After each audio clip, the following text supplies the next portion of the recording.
I'm not telling you a story, but the first thing you have to understand is time doesn't work the way you think it does. You can call me Oracle because I'm the one who's talking to you. Welcome to the cult. Alrighty. We just got done with consonants, and now we are going to get to the very end that involves last little bits before Sandhi. We'll have syllables, but first we're going to get started with Anasvara and Visarga.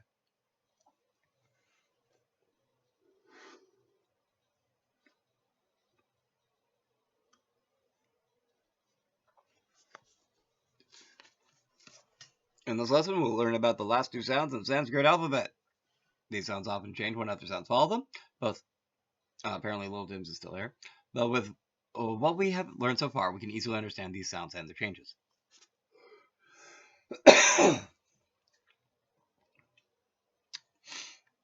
Anasvara. The first sound we will study is called the Anasvara, the after sound. And it's characterized by this, specifically by this dot. The Anasvara has its own distinct pronunciation, but often its written form is used as a kind of shorthand for nasal sound followed by a consonant. They give some examples below, which honestly just show that if you see M's and N's together, they are oftentimes pronounced exactly the same if they're written in romanized. Actually, a lot of things. Basically, it gives a lot of examples of things in Romanized Sanskrit and in Devanagari that are essentially pronounced exactly the same, even if they look different. And it basically involves things that would be a subtle difference in inflection, except they become exactly the same because of the way things are, the way the inflection works, because of the after sound. The next sound is called the visarga, or the release, and that's this bad boy right here. Ah. Generally, the visarga is pronounced like the H in house. It is pronounced as a soft palate. In modern times, however, the visarga is often pronounced like an echo of the previous vowel when it is at the end of the phrase. So, ah is pronounced aha, u is pronounced uhu, I is pronounced aihe, and so on.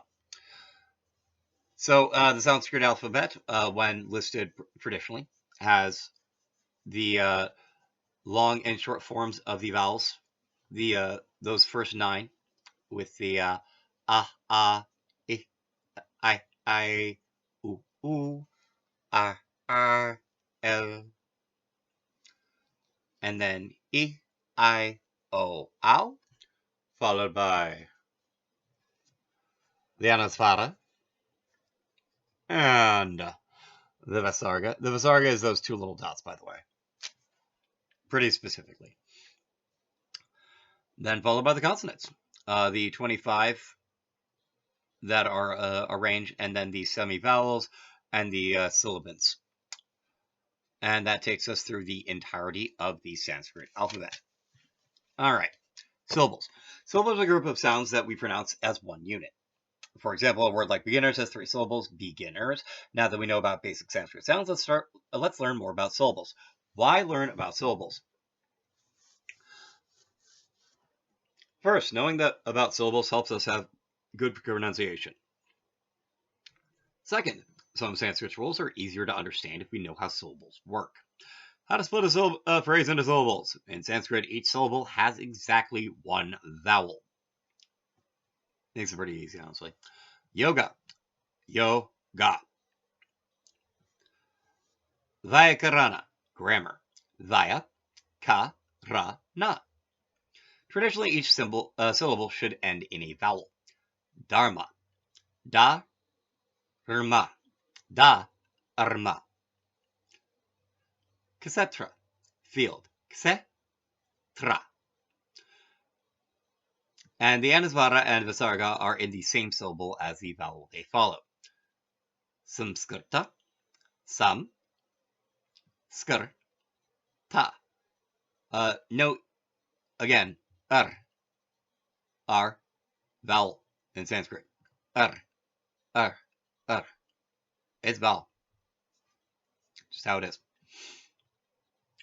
Dukkha. Difficulty or suffering. Du, ka, du. That's that H there in there. Du, ka. If there are any other sounds at the end of our phrase, we include them in the last syllable. Sukham. Ease or pleasure. Sukham. Vrksat. From the tree. Vrksat. To better understand these rules, let's read the first verse of the Bhagavad Gita. Dharmakasetra kuru kasetra samavete yuyutsva. Let's split the syllables. Let's split this into syllables like so: da, rma, kse, tre, kuru, kse, tre. Sa, ma, ve, ta, yu, sa, va. All right, there are two kinds of syllables, light and heavy. We pronounce I'm sorry, I just all of a sudden started remembering Back to the Future. Why are things so heavy in the future? Is there something wrong with the Earth's gravity? Heavy, Doc. Heavy. There are two kinds of syllables, light and heavy. We usually pronounce heavy syllables for twice as much time as light syllables. Which syllables are light and which are heavy? Generally, these syllables are heavy. Syllables with long vowels, which are already twice as long as short vowels. Syllables that are followed by multiple consonants. Syllables that are followed by the anusvara or visarga. And all other syllables are light. Alrighty. And that covers consonants. Now to Sandhi. Let's get into this sort of business. Sandhi. When we speak quickly, as I tend to, we make many kinds of small and subconscious changes to the way we speak. These small changes let us speak more quickly and smoothly. For example, native English speakers will not pronounce the final G sound in words like walking and going. These kinds of sound changes also occur in Sanskrit. Here is an example. Sita asvan ichati. Sita asvan ichati. So you don't want the words. So essentially, because Sita ends with an A and Asvan begins with an A, it can be shortened into Sita Asvan. That's an example of Sandhi in this case. When we speak quickly, it's difficult to pause after the A and Sita and start again with the first A as Asvan. So by combining these two vowels into a single sound, our speech remains fast and smooth. In Sanskrit, these sound changes are called sandhi, which means joining or junction. Sandhi refers to what happens at the junction of different sounds. Every language has its own sandhi changes. And a great example of this specifically is liaison in French. But Sanskrit sandhi is unusual because it is often written down. For example, the Sanskrit words gajo and gajas have exactly the same meaning, but we use gajo in front of some sounds and gajas in front of others. Gajo nagaram gajati, the elephant goes to the village. Gajas taram gajati, the elephant goes to the tree. Why are sandhi changes written down in Sanskrit? Sanskrit speakers cared about the power of spoken language. Writing, when it was used at all, was meant to preserve the sound of spoken Sanskrit. Since sandhi changes appear in spoken Sanskrit, they usually appear in written Sanskrit too. In this lesson, we'll learn a few basic sandhi rules. Studying these rules will also help us build our awareness of different Sanskrit sounds. Basic principle of sandhi. The basic principle of sandhi. Generally, sandhi makes it easier to speak quickly and smoothly. If you remember this basic principle, you can save yourself hours of time. In fact, this principle is so important we will say it twice. I love that. Generally, sandhi makes it easier to speak quickly and smoothly. We urge you to read the examples below out loud. Read them slowly and read them quickly. Notice which sounds are easy to say and which are difficult. Over time, your mind and body will develop an intuition for how sandhi changes should feel. Vowel sandhi. Vowel sandhi is the same. Vowel sandhi is the name for sandhi rules between two vowels. Actually, we studied most of vowel sandhi already when we studied the different vowel combinations back in compound vowels. and actually in long and short vowels. What we were really studying were vowel sandhi rules. As a reminder, here are some examples of vowel sandhi. Sita azvan ichati. Sita azvan ichati. Sita azvan ichati. Sita isum ichati. Site sum ichati. Sita wants a horse. Sita wants an arrow. Sita etan ichati. Sita wants this. Sitaitan ichati. Sita wants water. Sita udakam ichati. Sitodakam ichati. Sita odanam ichati. Sita wants rice. Sitaudanam ichati. Sabre azvan ichati. Shabari wants a horse. Sabari azvan ichati. Sabari isum ichati. Sabri sum ichati. Shabari wants an arrow. Sabri odanam ichati. Shabari wants rice. Sabri odanam ichati. Visargasanda. Visargasandi. Visargasandi is the name of the sandhi changes for when the first sound is the visarga. For now, we will give some basic examples of visargasandi. One common change is that the visarga becomes sa if followed by the letters ka or cha. Gaja karanti. Gajas karanti. And sa if followed by the letters ta or tha. Gaja tithisanti. Gajas tithisanti. Oh. Tisanti. Gaja tisanti becomes gajas tisanti. The idea is that the visarga, which is pronounced at the sa palate, changes to match the point of pronunciation used by ka, cha, ta, and tha.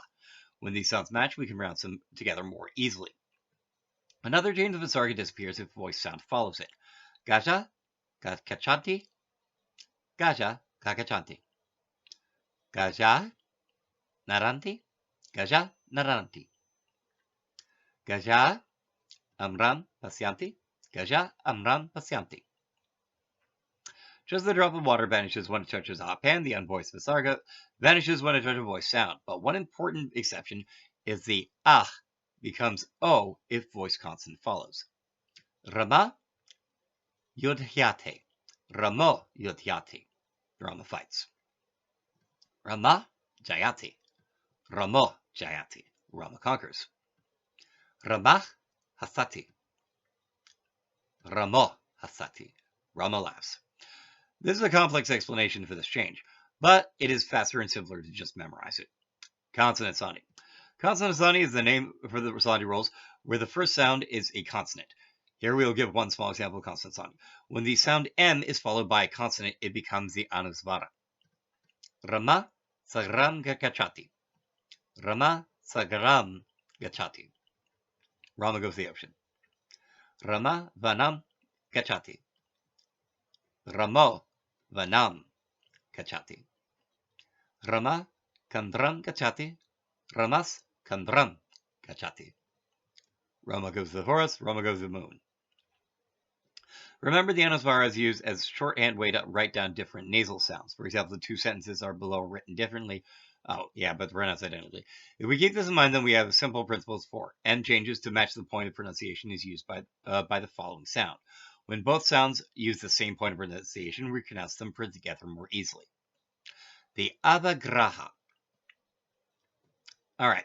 Finally, you may sometimes see the symbol when you read Sanskrit. I don't actually have that written down, I'm pretty sure. Symbol is called the avagraha. It is not pronounced. The avagraha is similar to the apostrophe symbol that we use in English. In English, one of the ways we use the apostrophe is to show the sound was removed. For example, the contraction isn't comes from is not. Here, the apostrophe in isn't shows that the O in not was removed. In the same way, we use the avagraha in Sanskrit to show that a vowel, usually a, was removed due to sandhi. Then it goes to writing it down. The rule here is that the visarga has an A on either side of it. All three sounds are replaced with O. Again, this is a complicated explanation for the change, but it's easier just to memorize it. Different authors have their own preference on whether to use the abagraha or not, so although it is useful, do not assume it will always be used. And that gets us to sentences, which means at 15 minutes past, we have come full circle. We have come Antima Kakra. End of the cycle. Because I started with sentences. Alright, that completes core lessons of grammar from learnsanskrit.org. Alright. This is Oracle, gonna sing myself out. I might get back and review the table of contents now that the core lessons are done as such. And think about if I'll keep doing these as what, and that'll be fine. Later then, talk to you later, troubles out in the world.